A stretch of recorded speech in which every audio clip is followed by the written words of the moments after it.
habíamos entrado ya en un nuevo tema, que eran los transistores, ¿sí? Si recuerdan, pues hicieron una pequeña tarea síncrona, donde visualizaron de mejor manera cómo se polariza y qué implica esa polarización en un material tipo P y un material tipo N. Me parecía que era bastante didáctico el video, ¿no? Y ustedes habrán notado que para que el transistor funcione había que establecer dos polarizaciones. Estaba hablando del transistor BJT. Así también como explicaba que se lo puede utilizar como un interruptor o como un amplificador. Y también, pues este video permitió a ustedes contextualizar la parte de que gracias a los transistores, hoy en día existe el desarrollo tecnológico que podemos ver, ¿no? Decía que hay muchísimos transistores dentro de un procesador o dentro de una placa de circuito impreso que nosotros manejemos de cualquier dispositivo digital como un computador, un televisor, un Smart TV, un smartphone. Entonces, gracias a los transistores se ha permitido o se ha podido ese desarrollo. Cuando hablamos de transistores, nosotros vamos a definirlo como un dispositivo, ¿sí?, que es del área electrónica. Entonces vamos a decir que va a ser un dispositivo electrónico semiconductor, ¿verdad? Porque está compuesto de materiales tipo P y de materiales tipo N. Y podemos decir que la función de un material semiconductor es la... Voy a poner aquí función. ¿Cuál es la función? ¿Para qué se usa? Se utiliza para amplificar, ya sean señales de corriente, que son los transistores habituales con los que ustedes han trabajado, como el 3904, el 2022-22, que son transistores BJT, ¿sí? Entonces ellos amplifican señales de corriente, pero también existen los transistores de efecto campo, como los MOSFET, ¿verdad? Estos amplifican señales de voltaje.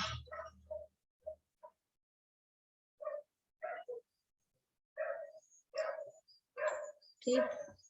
Y podríamos decir que entonces un transistor sirve para amplificar señales de potencia.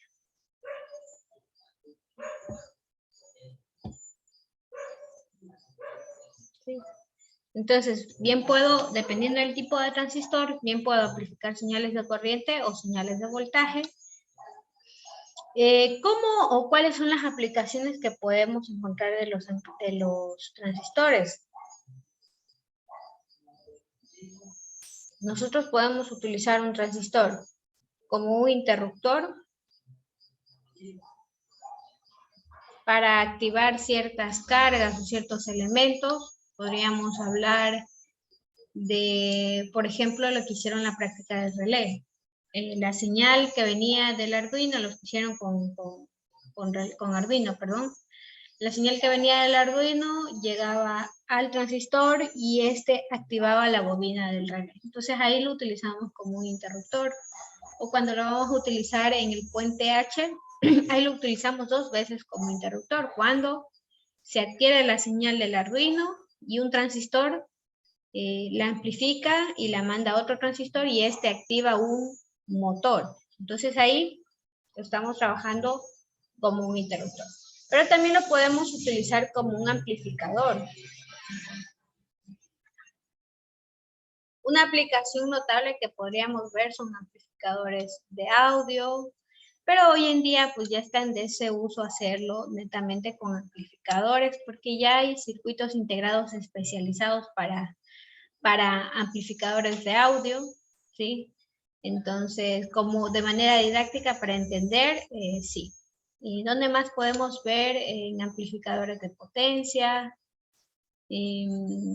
Por ejemplo, también donde podríamos utilizar el transistor como un amplificador, con un PWM, que lo programemos, por ejemplo, en Arduino, y lo programemos en una salida, y en esta salida pues lo pongamos primero un transistor y otro transistor donde podamos variar un poco la velocidad del transistor, pues ahí con un PWM, ahí estamos trabajando en el transistor como un amplificador.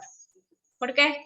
Porque estamos suministrando o variando la salida de corriente en una carga, ¿sí? Entonces ahí están las dos aplicaciones de un transistor. ¿Cómo podemos trabajar con los transistores? ¿O cómo es la operación de un transistor? Normalmente para que se pueda trabajar con un transistor, tiene que fijar un punto de operación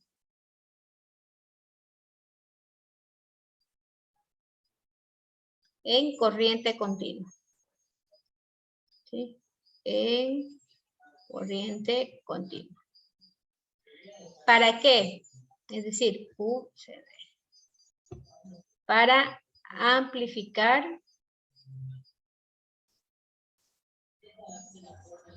señales de corriente alterna. Entonces vamos a ver a lo largo del análisis de los transistores. Inicialmente vamos a analizar el transistor en corriente directa, ¿sí? Y tendremos que fijar su punto de operación. Y después de ese primer paso, recién vamos a poder amplificar una señal. De manera más práctica, normalmente en los transistores, cuando los utilizamos como interruptores, pues simplemente nos ayudamos de una corriente, de una resistencia para limitar la corriente a través de la base, y de esa forma pues limitar la corriente que cruza hacia el colector, ¿sí? Entonces también se lo puede hacer así, un poco más práctico, y es como normalmente desarrollan los diseños que ustedes pueden ver en internet al momento del manejo de transistores. Los tipos de transistores que tenemos. Nosotros tenemos dos tipos de transistores. Vamos a hablar primero de los BJT, ¿sí? Que son los transistores de unión bipolar, y los FET, ¿sí? Que son los transistores de efecto campo. Aquí voy a poner transistores de unión bipolar, y los FET, que son transistores de efecto campo. ¿Sí?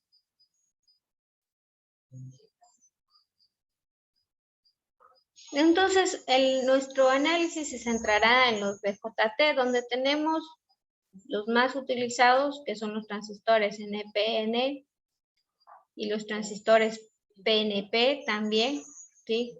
Estos dos transistores son transistores de baja potencia, que normalmente hemos utilizado en nuestras aplicaciones electrónicas. Tenemos los transistores IGBT, que tienen el mismo principio de funcionamiento, pero ya los podemos utilizar en aplicaciones de media potencia. Y también podemos enfrascar en este funcionamiento a los fototransistores, que tienen un funcionamiento similar a las fotorresistencias. Las fotorresistencias, ustedes ya saben que es cuando se emana la luz, ¿verdad? Conforme emana la luz, tenemos una variación de resistencia, ¿verdad? Una variación de resistencia que se va emulando, y en base a eso, pues podemos ir prendiendo, disminuyendo un poco. Los otros transistores, como son BJT, de acuerdo a la captación de luz que pueda tener el dispositivo, va a variar la corriente. ¿Por qué? Porque estos transistores son controlados por corriente.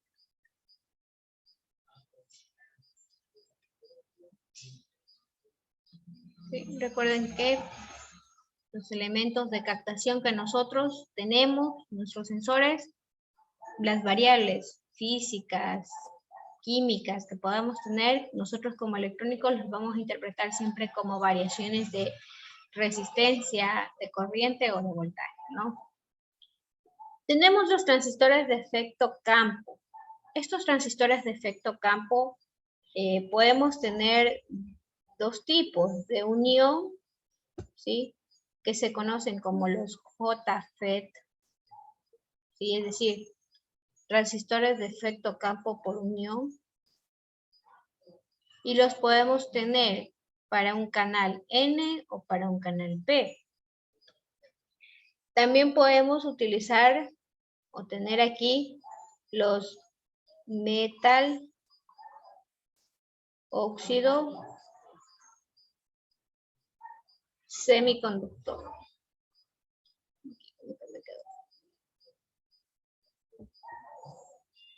Metal óxido, según esto está Englishation, por eso no le pongo tilde ahí. Semiconductor. Estos son los que se conocen como MOSFET.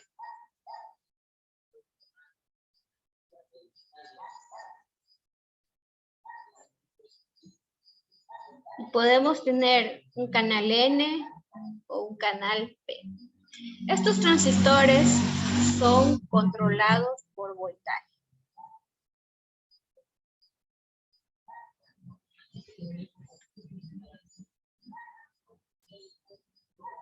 Les decía, ¿no?, que era para aplicaciones especiales.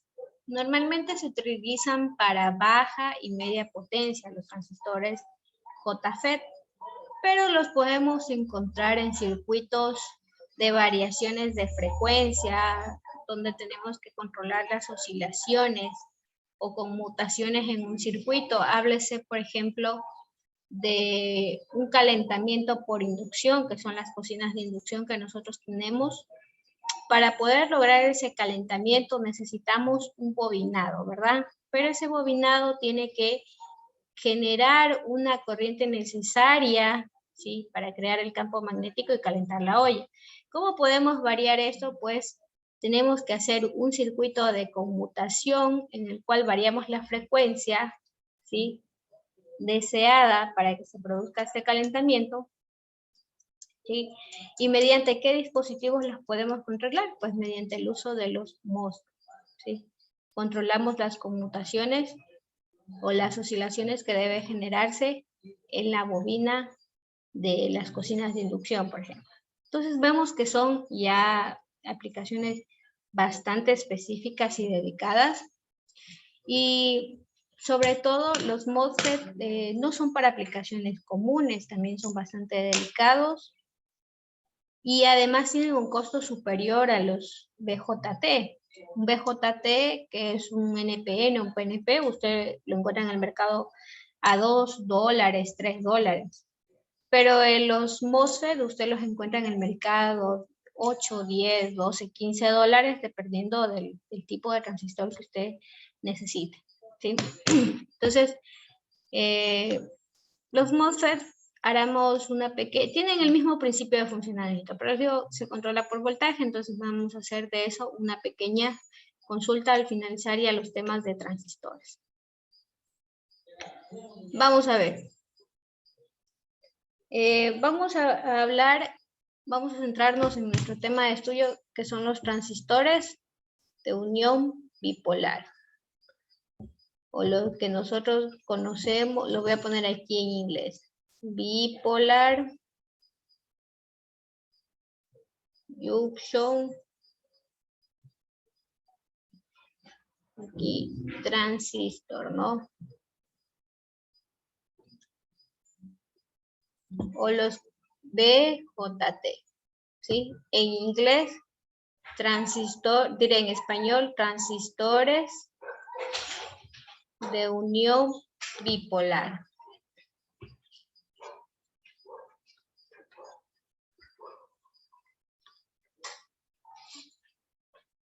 Bueno, y vamos a ver qué significa el nombre de unión. Nosotros ya sabemos que el transistor es un dispositivo semiconductor que nace de la unión de tres materiales. Un material tipo N, un material tipo P y otro material tipo N. Donde podemos darnos cuenta que tienen dos uniones. Recuerden que el transistor tenía una sola unión, Por ende, la nomenclatura de un transistor empieza con 2N, ¿no? Que representa las dos uniones, y la numeración del fabricante.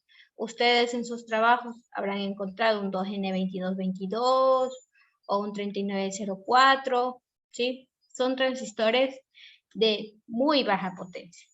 Si queremos un transistor ya un poquito más elevado, tenemos que trabajar con los TIC, la gama de los TIC 31, TIC 32, 41, 42, ¿no? ¿Y qué significa bipolar? Pues bipolar implica que para que el transistor funcione tiene que tener dos polarizaciones, ¿sí? Debe trabajar en dos polarizaciones.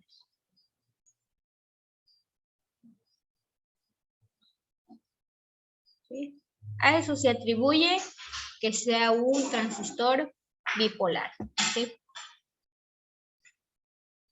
Vamos a ver un poco más. Aquí voy a dibujar la construcción del transistor.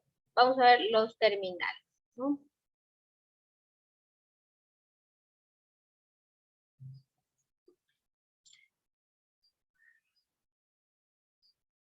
Tengo, por ejemplo, un transistor NPN, ¿sí? De donde se derivan tres terminales: la base, el emisor y el colector. También puedo tener la combinación del material tipo P, tipo N y tipo P, ¿sí? Entonces tengo emisor, base y colector. La simbología.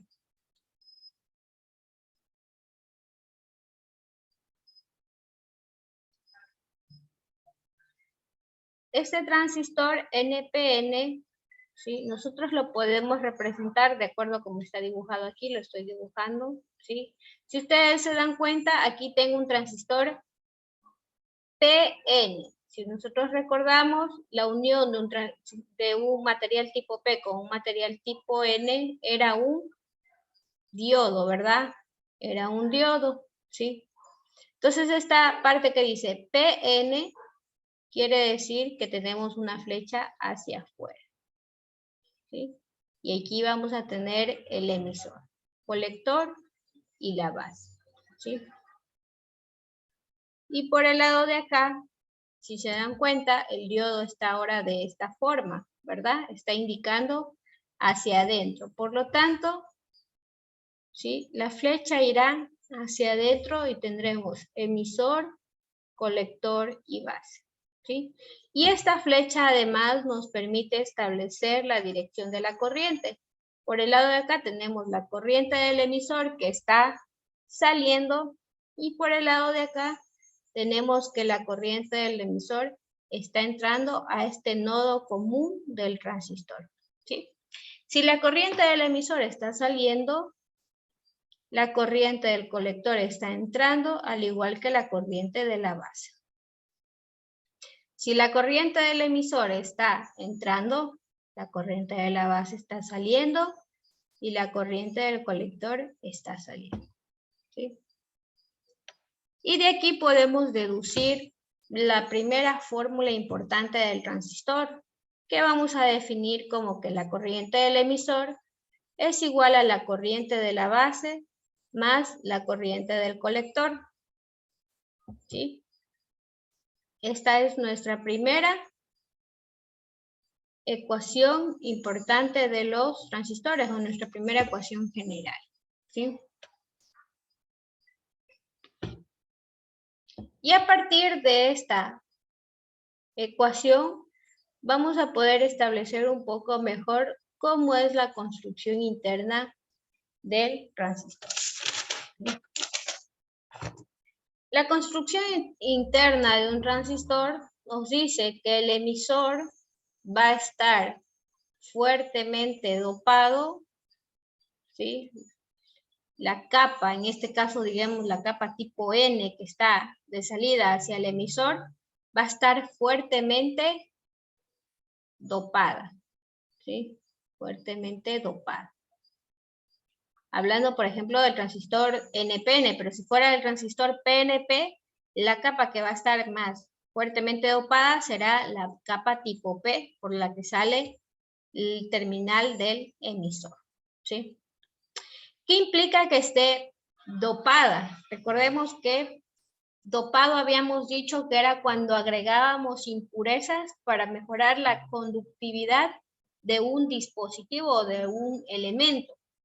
Y si aumentamos la conductividad, quiere decir que vamos a tener por ese lado un mayor flujo de corriente, ¿sí?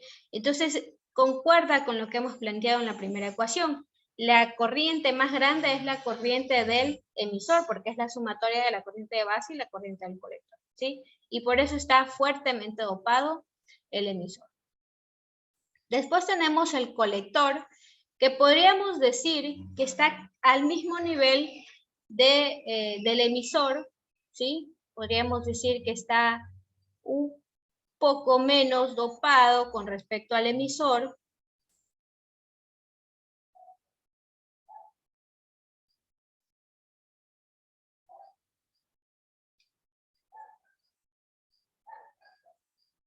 Con respecto al emisor, ¿sí? ¿Qué quiero decir con esto? ¿Sí? Que una corriente del emisor y una corriente del colector, en algunas ocasiones vamos a poder realizar lo siguiente. Si decimos que la corriente del emisor es igual a la corriente de la base más la corriente del colector, ¿sí? Voy a poner aquí de una vez. Voy a escribir mejor acá abajo, ¿no? Voy a escribir de una vez lo de la base, ¿no? La base con respecto al emisor y el colector es poco, o podríamos decir bastante poco, ¿sí? Para hacer énfasis en que es demasiado menor con respecto al emisor y el colector.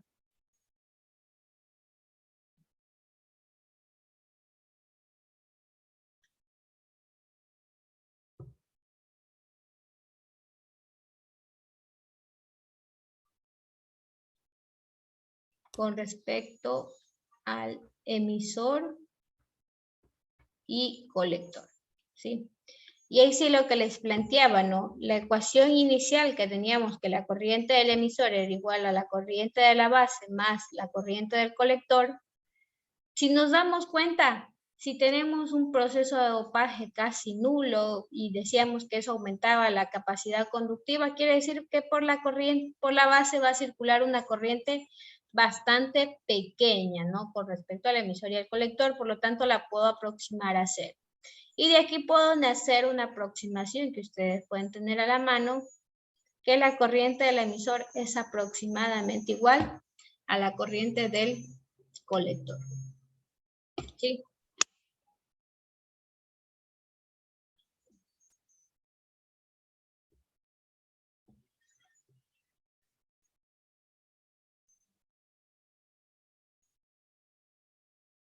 Voy a poner aquí polarización así de manera general, dibujando un transistor NPN, ¿sí? Donde por aquí tengo el emisor, por acá tengo la base y por acá tengo el colector. Nosotros vamos a plantear que para que funcione un transistor, la unión o la malla entre la base y el emisor tiene que ser polarizado en directa. Y esta polarización en directa es así tal cual como la vimos con los diodos. Incluso el voltaje entre la base y el emisor siempre va a ser de 0.7 voltios, garantizando que ahí va a haber una polarización indirecta. Por lo tanto, quiere decir que la corriente va a tener que ingresar en este sentido, ¿verdad? Para que polarice el material tipo P y luego el material tipo N. Por lo tanto, tendría que tener una fuente de voltaje de este, ¿sí? Y por el otro lado vamos a tener la unión entre la base y el colector, que tienen que estar polarizados en inversa, ¿sí? Por ende, nos quedará de esta forma, ¿sí? ¿Por qué?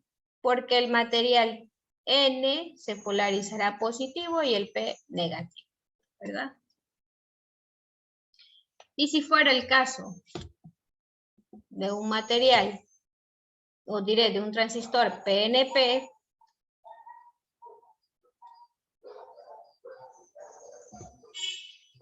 donde tengo igualmente el emisor, por el lado de acá el colector y por el lado de acá la base, recuerden que debo mantener el mismo sentido. Entonces, por ende, tendría que polarizar de esta forma. Tendría que colocar una fuente de voltaje en este sentido para polarizar en directa la primera parte y en inversa la segunda parte. ¿Sí? Entonces, por aquí irá de esta forma.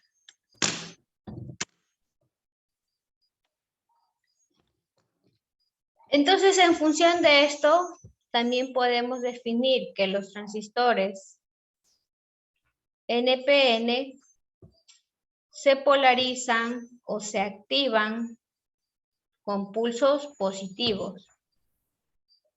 He ahí por qué se los utiliza más a los transistores NPN, porque nosotros no andamos trabajando con fuentes de voltajes negativas.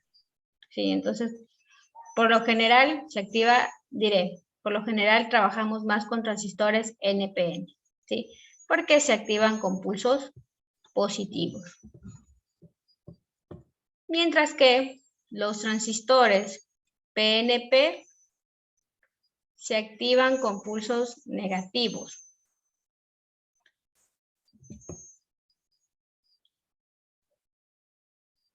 Ustedes habrán notado en las aplicaciones con transistores que normalmente hay un transistor y después hay otro, ¿sí? El uno suele ser para captar la señal de algún Arduino, amplificarlo y después amplificar a otro transistor de potencia, ¿sí? Otra de las razones cuando hablamos, por ejemplo, ya ese es como un interruptor, pero si habláramos que está trabajando el transistor como un amplificador, ¿sí? Normalmente primero tenemos un transistor NPN, ¿sí? Después tendremos un transistor PNP, ¿sí? ¿Por qué? Porque existe un desfase al momento de amplificar, ¿sí? Ocurre un desfase de 180 grados, ¿sí? Y para poder controlar eso, nosotros tenemos que colocar en cascada otro transistor PNP, ¿sí? Entonces, o por ejemplo, aquí tengo pulsos negativos y por acá me va a salir una señal invertida, es decir, pulsos negativos que me van a servir para amplificar el PNP y ahí voy a tener una señal correcta, tal cual como ingresó y sale, simplemente amplificar, ¿sí? Eso en cuanto a la polarización. ¿Hasta aquí alguna pregunta, chicos?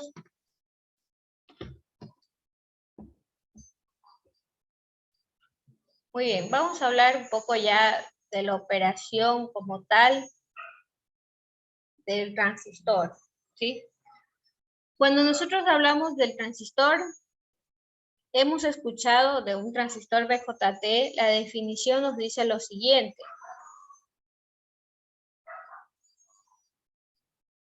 Nos dice, la corriente que entra por la base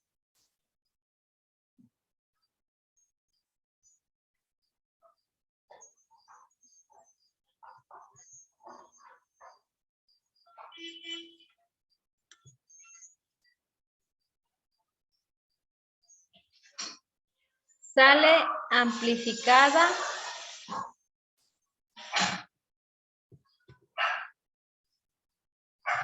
La definición dice, la corriente que entra por la base sale amplificada por el colector, pero la definición como tal debería decir, la corriente que entra por la base sale amplificada entre el colector y el emisor.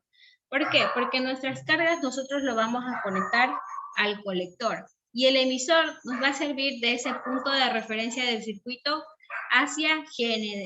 Entonces la corriente va a circular entre el colector y el emisor para pasar a la carga. Pero lo vamos a escribir así tal cual como dice la definición para poderlo establecer en una ecuación. ¿sí? Entonces aquí dice,